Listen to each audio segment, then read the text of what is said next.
Hi everyone, I'm going to read another story today. It's this one, it's called Where the Wild Things Are, it's such a lovely story. It's got some lovely pictures, so I'll make sure you can see them all. Okay, so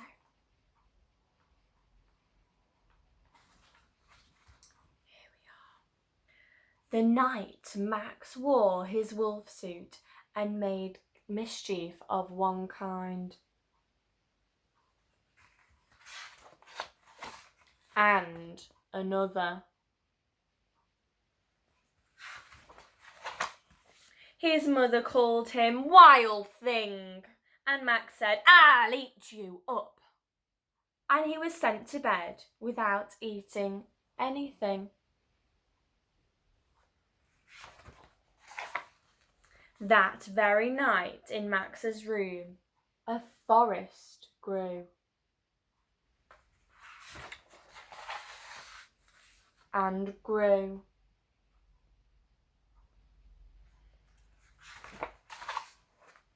And grew until his ceiling hung with vines and the walls became the world around him.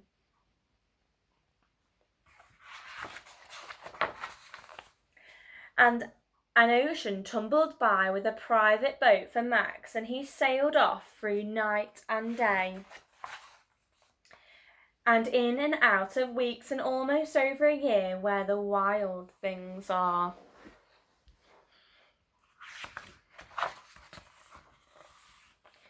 And when he came to the place where the wild things are, they roared their terrible roar and gnashed their terrible teeth and rolled their terrible eyes to show their terrible claws.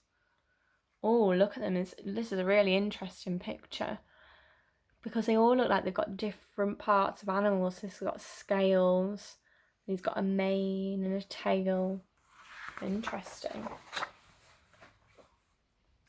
Till Max said, "Be still," and tamed them with his magic trick of staring into their yellow eyes without blinking once.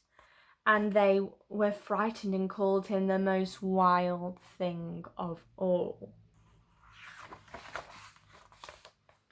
And made him king of all the wild things. "And now," cried Max, "let the wild rumpus start." Oh, look at this one. It's a bird. Interesting. Looks like they're singing here at the moon. Oh, they're swinging on the vines.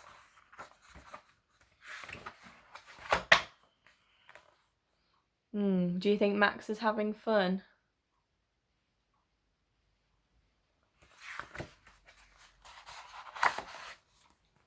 "Now stop," Max said, and sent the wild things off to bed without their supper.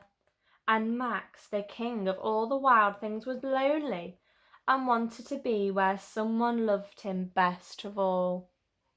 Oh, I wonder where that might be. Then, all around from far away across the world, he smelt some good things to eat. So he gave up being the king of where the wild things are. But the wild things cried, "Oh, please, don't go. We'll eat you up. We love you so." And Max said, "No." The wild things roared their terrible roars and gnashed their terrible teeth and rolled their terrible eyes to show their terrible claws. But Max stepped into his private boat and waved goodbye. Do you eat someone if you like them? How strange. And sailed back over a year and in and out of weeks and through the day. And into the night of his very own room where he found supper waiting for him.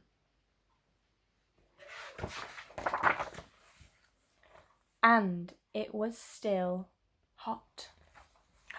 So Max's mummy didn't send him to to bed without any tea after all, did she?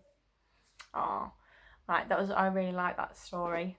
I love the pictures in it. I wish I could draw like that. So I shall Zoom you again soon and call you all as well. So I'll speak to you then. Bye guys.